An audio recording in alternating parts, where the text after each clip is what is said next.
नाज़रीन, अवामी न्यूज़ में ख़बरनि जो सिलसिलो जारी है। इन वक़्तु असीं तव्हांखे खैरपुर खां ख़बर ॾींदा हलूं त खैरपुर ट्रेन मार्च पाकिस्तान पीपल्स पार्टी जो चेयरमैन बिलाल भुट्टे ज़रदारी जी आमद ते खैरपुर स्टेशन ते आवाम समुंड जीअं उथली पई आहे। इन हवाले खां वधीक तफ़सील ॿुधाए रहियो आहे अरशद अली शर पंहिंजी रिपोर्ट में। हिन वक़्तु मां मौजूदु आहियां खैरपुर रेलवे स्टेशन ते, जिथे ट्रेन मार्च जे हवाले सां बिलावल जी आमद सां जेको आहे काफ़ी परे परे खां जलसा हिते आवाम पहुची वियो आहे। उन खां अलावा पेनाफ्लेक्स झंडनि पीपल्स पार्टी झंडनि ऐं बैनरनि सां स्टेशन खे सिंगारियो वियो आहे ऐं क़िस्मत स्टेशन जी खुली वई आहे, जो सफ़ाई सुथराई बि तमामु आलिशान थी वई आहे। इन हवाले सां असीं ॻाल्हि ॿोल कंदासीं मौजूदु माण्हुनि सां त हिन ट्रेन मार्च जे हवाले सां उनजो छा चवणु आहे।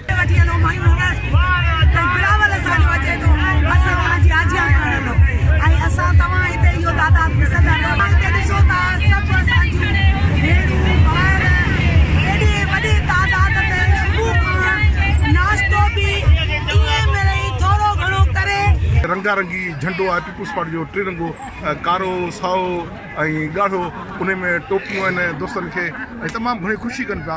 ऐं सुबुह खां वठी तक़रीबन सुबुह खां वठी असां ॾिसूं पिया 9-10 बजे खां वठी माण्हू इंतज़ार में आहिनि। ओतिरा ई माण्हू अञा वधनि पिया, माण्हू घटि कोन था थियनि, त ओतिरो इंतज़ारु थिए पियो बिलाल भुट्टे साहिब जो। ऐं असां हीअ कामयाबु तरीन जेको आहे ट्रेन मार्च बिलाल साहिब जी कढाए छॾियो, गोलियूं हणाए त वञी मीरियाणी भॼाए विहारे छॾे। मां पराए दरनि ते थाॿा खाईंदी थी वठां, न मूंखे अबेवा न मूंखे देवा, मूंखे का शइ कोन्हे, न को मुंहिंजो कार टी नंबर ताईं ठहियो आहे। मुंहिंजी जवान न्याणी पराए दरनि ते आहे, मुंहिंजी मालकी नथी थिए। बिलावल भाउ, अलाह तोखे 7 पुट थो करे, रब साईं वॾी ॼमार ॾेई असां यतीमनि औटनि पुटनि जी मालकी कंदे असांजो बि औलाद वारो आशीर्वाद आहे। या अली मदद ते सरकाणे वञे पियो, माण्हुनि ॿुधो आहे त असांजो क़ाइद अचे थो, माण्हू रस्तनि रोडनि ते निकिरी आया आहिनि, पंहिंजे घरनि खां निकिरी आया आहिनि पंहिंजे क़ाइद खे ॾिसण जे लाइ।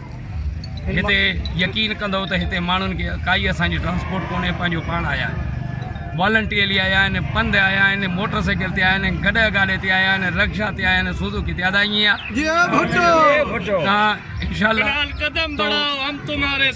बिलावल साहिब जी मोहबत में आया आहिनि, नंढा वॾा पोड़ा पका सभु, न्याणियूं अदरियूं भेणूं। मक़सदु छा आहे हिन ट्रेन मार्च जो, कहिड़ो पैगाम आहे?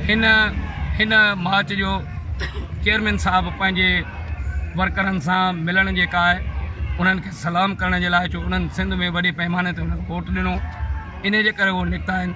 त मां पंहिंजे वर्करनि जो थोरो मञा उनखे वेलकम, ॿियो हुननि जो कोई मक़सदु कोन्हे। असांखे कंहिंखे न डिॼूं था, न असां कंहिंजे धड़कनि में आया आहियूं, असांजो सिर्फ़ु मक़सदु इहो आहे असां पंहिंजे वर्करनि सां मिलण खां निकिता आहियूं। हुनजे ॾिसण जे लाइ त मोहतरमा जो पुटु आहे, मोहतरमा जो बचो आहे, त असां हुनजे लाइ सॼो ॾींहं जो असां इंतज़ारु कयूं था त हिन महिल तव्हां असांजो बिलावल साहिबु ईंदो। जीए मुंहिंजो बिलावल, जीए भुट्टो, जीए बिलाल साहिब जी आमद जी ख़ुशी आहे। असांजो क़ाइद आहे खैरपुर में अचे थो ऐं असां हुनजे इस्तक़बाल लाइ बीठा आहियूं, अलाह करे अचे ऐं हीअ आवाम असांखे सॼी खैरपुर ऐं असांखे पूरे पाकिस्तान जे आवाम खे अलाह करे अचे।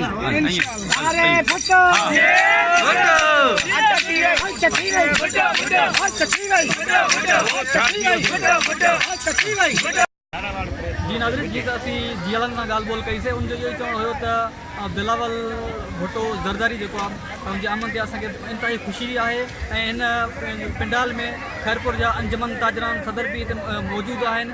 कैमरामैन आसिफ एडिके सां गॾु अरशद अली, अवामी न्यूज़ खैरपुर। वधीक ख़बरनि ऐं तफ़सील लाइ विज़िट कयो अवामी news Facebook page, YouTube page ऐं अवामी